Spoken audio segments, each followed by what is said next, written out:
கிறிஸ்துவில் பிரியமுள்ள ஆரோக்கிய அன்னையின் அன்பு பக்தர்களே,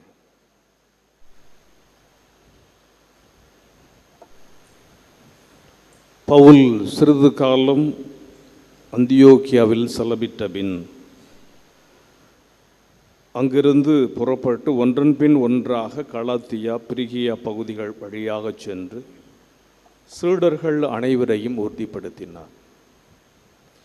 எங்கு தன்னுடைய பணியை ஆண்டவர் இயேசுவினுடைய உயிர்ப்பிற்கு பிறகு இயேசுவினுடைய திருத்தூதர்கள் தொடங்கினார்களோ அந்த பகுதிக்கு ஒன்றன் பின் ஒன்றாக சென்று அவர்களை கடவுளுடைய அந்த நம்பிக்கையில் உறுதிப்படுத்துகின்றார்கள். இன்றைய முதல் வாசகம் பவுலாடியாருடைய 3வது திருப்பயணம், இறுதி திருப்பயணத்தை பற்றி சொல்கிறது. அந்தியோக்கியாவில் தான் முதலாக கிறிஸ்தவர்கள் என்ற பெயரானது வருகின்றது. அந்த காலகட்டத்தில் அதிகமாக மக்களால் விரும்பப்பட்ட நகரம், எல்லோரும் அங்கு சென்று குடியமர்ந்த நகரம். எனவே கிறிஸ்தவர்கள் எண்ணிக்கையில் பெருகியது. அதற்கு பிறகு அதிகமாக போற்றப்பட்டது தான் இன்று நாம் கேட்ட அலெக்சாந்திரியா. அலெக்சாந்திராவில் பிறந்த அப்பல்லோ என்னும் பெயருடைய யூதர் ஒருவர் எபேசு வந்தடைந்தார். இந்த அலெக்சாந்திரியா என்பது மிகவும் பிரசித்தி பெற்ற அல்லது புலமை வாய்ந்த வல்லுநர்கள் அதிகம் காணப்படுகின்ற ஒரு நகர். There were scholars, அதிகம் படித்தவர்கள், வல்லுநர்கள், புலமை பெற்றவர்கள். அங்கே தான் இந்த அப்பல்லோவும் வருகிறார். சொல்வன்மை மிக்கவர். இந்த அலெக்சாந்திரியாவிலே அப்போது இயேசு உயிர்த்த அந்த காலகட்டத்திலே இருந்த யூதர்களுடைய எண்ணிக்கை 1 மில்லியன் ஜூஸ். 1 மில்லியன் என்றால் 10 லட்சம். 10 லட்சம் யூதர்கள் இருந்திருக்கிறார்கள். அந்த 10 லட்சம் யூதர்களுடைய மக்கள் தொகை எப்படி கணக்கப்படுதுன்னா, 5 வார்டில் 2 வார்டில் யூதர்கள் இருப்பார்கள். ஆக அந்த அளவுக்கு யூதர்களால் நிரம்பி வழிந்த நகர் அலெக்சாந்திரியா. எனவே இந்த அலெக்சாந்திரியாவில் தான் அப்பல்லோ வர்றார். அங்கு அதிகமாக வல்லுநர்கள், அறிஞர்கள் இருந்ததுனால தான் அவருக்கு அந்த அனுபவம் அல்லது அந்த ஞானம் கிடைத்திருக்கின்றது. எனவே அந்த அனுபவத்திலிருந்து அவர் கிளம்புகிறார். சொல்வன்மை மிக்கவர், மறைநூல்களில் புலமை வாய்ந்தவர். ஏன்னா அதிகமாக அங்கு யூதர்கள் இருந்ததினாலே அவர்களிடத்திலே பழைய ஏற்பாட்டை பற்றிய அறிவு இருந்தது, ஞானம் இருந்தது, அவர்கள் அறிந்திருந்தார்கள். அதனால் இவரும் பழைய ஏற்பாட்டை பற்றி மக்களுக்கு போதிப்பதிலே வல்லவராக இருந்தார். பழைய ஏற்பாடு என்பது ஆண்டவர் இயேசு கிறிஸ்துவை பற்றி அல்லது இயேசுவினுடைய நிறைவை பற்றி சொல்லுகிறது என்றெல்லாம் நம்பி மக்களுக்கு அதை பற்றி அவர் சொல்லி கொண்டிருந்தார். ஆண்டவரின் நெறிகளை கற்றறிந்தவர். அதனால்தான் ஆர்வமான உள்ளத்தோடு மிக சுறுசுறுப்பாக இயேசுவை பற்றிய செய்தியை பிழையற அறிவித்து வந்தார். ஆனால் அவரிடத்தில் இருந்த என்ன ஒரு குறை என்றால், இவர் யோவான் கொடுத்த திருமுழுக்கை பெற்றிருந்தார். யோவானம்னு திருமுழுக்கு பெற்றவர். அதை மட்டும்தான் அறிந்திருந்தார். ஆண்டவர் இயேசுவை பற்றி, அவருடைய போதனையை பற்றி, ஆண்டவர் இயேசுவினுடைய மறை போதனையை பற்றியும், அவர் எதற்காக உலகிற்கு வந்தார், ஆண்டவர் இயேசுவினுடைய உலகத்திற்கு வந்த நோக்கம் என்ன, இயேசு எதையெல்லாம் போதித்தார், அல்லது இயேசுவினுடைய பணி என்ன என்பதை பற்றி இவருக்கு அதிகமாக தெரியாது. குறிப்பாக மனம் மாறுதல், மனம் மாறுங்கள் என்று திருமுழுக்கு யோவான் சொன்னார். மனம் மாறி நற்செய்தியை நம்புங்கள். எனவே ஆண்டவருடைய நற்செய்தியை பற்றி இவருக்கு அதிகம் கிடையாது. யோவான் கொடுத்த திருமுழுக்கை மட்டுமே அறிந்திருந்தார். இருந்தாலும் அந்த ஞானத்தை கொண்டு இவர் தொழுகை கூடத்திலே மிக தைரியமாக துணிச்சலாக யூதர்களிடத்திலே ஆண்டவர் இயேசு கிறிஸ்துவை பற்றி போதிக்கிறார்.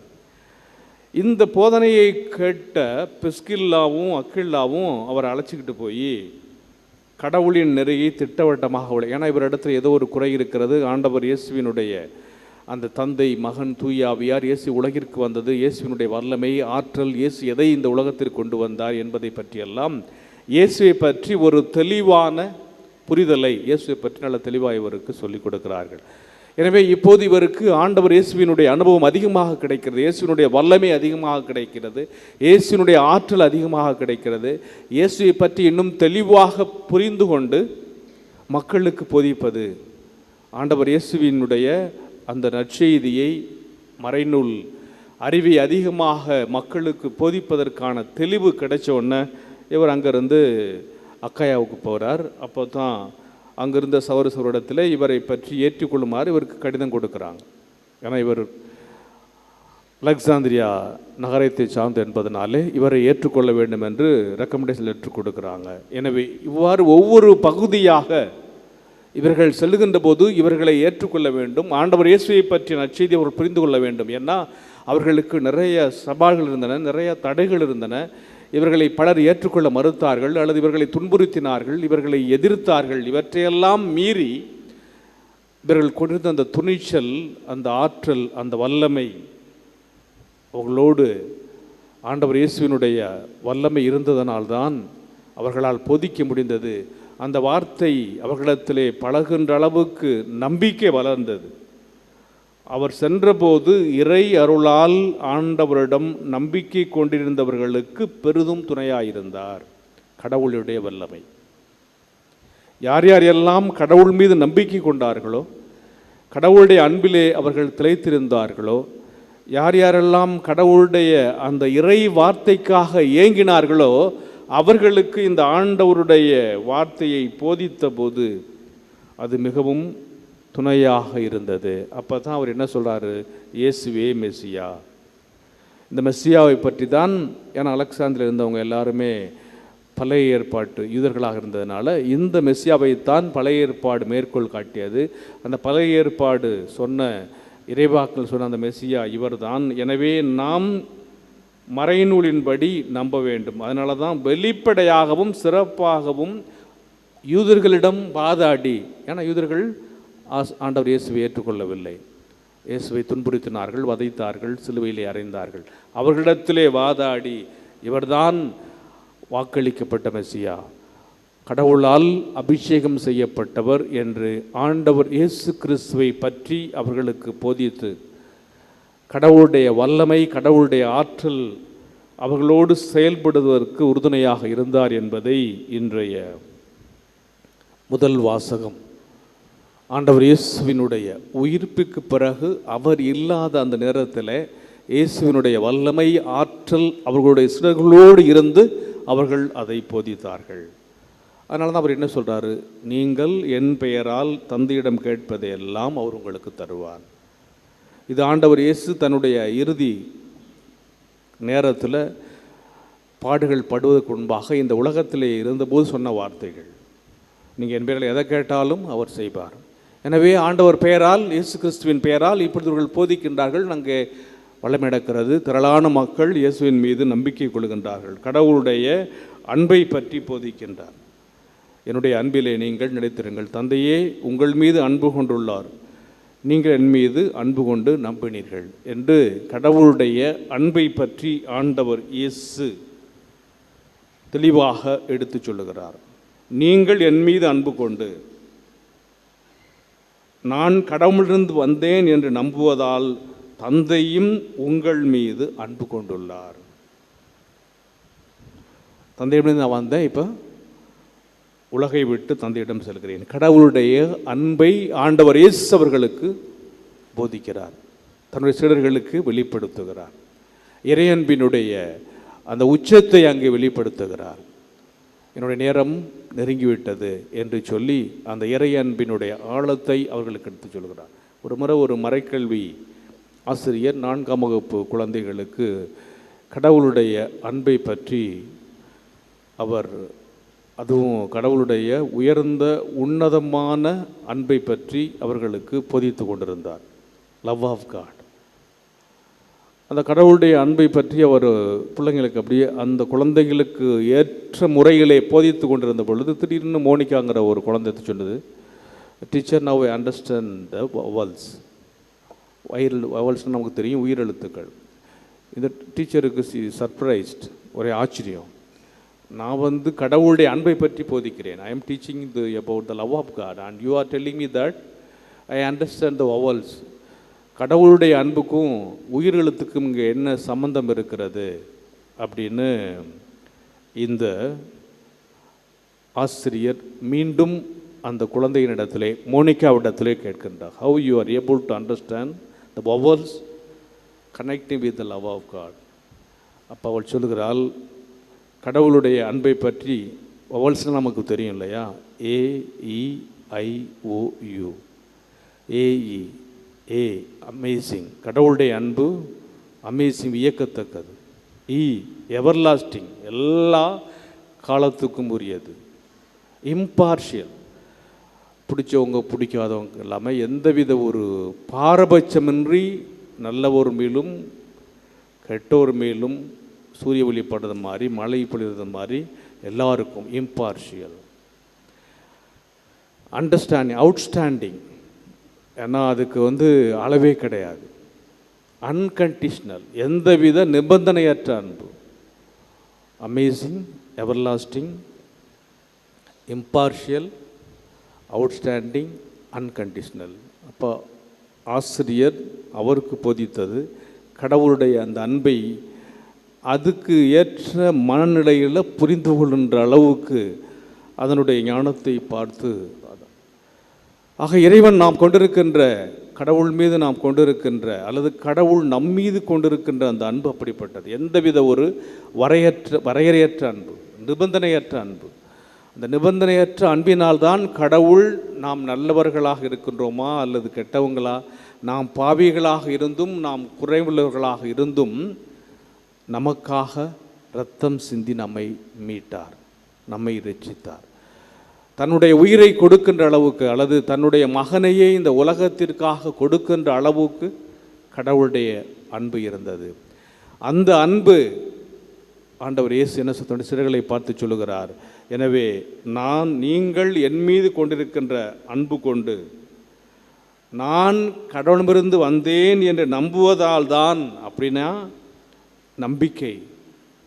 உங்களிடத்திலே நான் கடவுளுடைய பிள்ளை, நான் கடவுளிடமிருந்து வருகிறேன் என்று நம்புகிறதுனால்தான் தந்தையும் உங்கள் மீது அன்பு கொண்டுள்ளார். அப்போ இங்கே எது மையமாக இருக்கிறது? நீங்கள் என்னை ஏற்றுக்கொள்ளுகிறீர்கள், நான் கடவுளிடமிருந்து வந்தேன் என்று நீங்கள் ஏற்றுக்கொள்கிறீர்கள், நான் கடவுளுடைய பிள்ளை என்று ஏற்றுக்கொள்கிறீர்கள். அதற்கு காரணம் என்னென்னா கடவுள் மீது கொண்டிருக்கின்ற அந்த நம்பிக்கை. தொடக்க கால திரு அவையிலே இயேசுடைய சீடர்கள் இயேசு இந்த உலகத்திலே இல்லாவிட்டாலும் உயிர்த்தெழுந்த பிறகும் ஆண்டவர் இயேசு கிறிஸ்து மெசியா என்று அவர்கள் நம்பியதனால்தான் வல்ல செயல்கள் நடந்தன, நம்பியதனால்தான் அற்புதங்கள் நடந்தன, நம்பியதனால்தான் ஒவ்வொரு நாளும் மக்களுடைய எண்ணிக்கை பெருகிக் கொண்டே இருந்தது. அதனால்தான் இன்றைய முதல் வாசகத்தில் மீண்டும் எந்த இடத்தில் தங்களுடைய பணியை தொடங்கினார்களோ அந்தியோக்கியாவிலே மீண்டும் அங்கு சென்று ஒவ்வொரு ஊராக எல்லாம் கரெக்டாக இருக்கிறாங்களா, அந்த கிறிஸ்துவனுடைய நெறியில் எப்படி கரெக்டாகான்னு சொல்லிட்டு பவுலடியார் அவர்களை திடப்படுத்துகிறார், உறுதிப்படுத்துகிறார், நம்பிக்கையிலே அவருடைய நம்பிக்கை வாழ்வை பக்குவப்படுத்துகிறார். அதற்கு துணையாக ஒவ்வொரு பகுதியும் இருக்கின்ற திருத்தூதர்கள், சீடர்கள், அப்பல்லோ, அலெக்சாந்தர் அவர் வர்றார். எனவே அந்த மக்கள் கிறிஸ்துவின் மீது இவர்கள் சொன்ன வார்த்தையை நம்பியதனால்தான் இயேசுவை பின்தொடர்கின்றார்கள், இயேசுவினுடைய வார்த்தைக்கு செவிமடுக்கின்றார்கள். அவர்கள் நம்பியதனால்தான் கடவுளினுடைய வல்லமை அங்கே செயல்பட்டது. ஆக கடவுள் தருகின்ற அந்த வல்லமையை எப்போது நாம் ஏற்றுக்கொள்கின்றோமோ, அன்னையினிடத்தில் நம்பிக்கை கொண்டதனால்தான் நீங்கள் இங்கே வந்திருக்கின்றீர்கள். எங்களுடைய கஷ்டத்தை கேட்பா, எங்களுடைய துன்பத்தை கேட்பா, எங்களுடைய வலியை கேட்பா, எங்களுடைய வேதனையை கேட்பார், எங்களுடைய வியாதியை குணப்படுத்துவார், எங்கள் சுமைகளெல்லாம் தீரும், எங்கள் வியாதிகள் குணமாகும், எங்கள் நம்பிக்கைக்கு பலன் கிடைக்கும். நான் இந்த அன்னையினுடைய திருப்பிடத்திற்கு வந்து அன்னையினுடைய இந்த ஆலயத்திலே வந்து அவளுடைய முகத்தை பார்த்து நான் ஜெபிக்கின்ற போது, நான் தரிசிக்கின்ற போது இந்த தாய் என்னை ஆஸ்வதிப்பாள், இந்த தாயால் எனக்கு எல்லாம் நடக்கும் என்ற நம்பிக்கையில் இங்கு வருவதனால்தான் எவ்வளவு பக்தர்களுடைய கூட்டம் இங்கே நிரம்பி வழிகின்றது. எனவே நம்பினோர் குணமடைவர் என்ற ஆண்டவருடைய அந்த இறை வார்த்தைக்கு ஏற்ப கடவுளுடைய அந்த வல்லமை ஆற்றல் செயல்படுவதற்கு நாம் நம்மையே முழுமையாக தளர்ந்து போன முழங்கால்களை திடப்படுத்துங்கள், தள்ளாடு முழங்கால்களை உறுதிப்படுத்துங்கள். எசேயா 35:33 நாம் வாசிப்பதைப் போல தளர்ந்து போயிருக்கின்ற நாம், சோர்ந்து போயிருக்கின்ற நாம், வருந்தி இருக்கின்ற நாம் நம்முடைய கைகளை திடப்படுத்த, முழங்கால்களை உறுதிப்படுத்த, கடவுளுடைய வல்லமைக்காக ஆற்றலுக்காக நம்மை முழுமையாக ஒப்புக் கொடுக்கும்.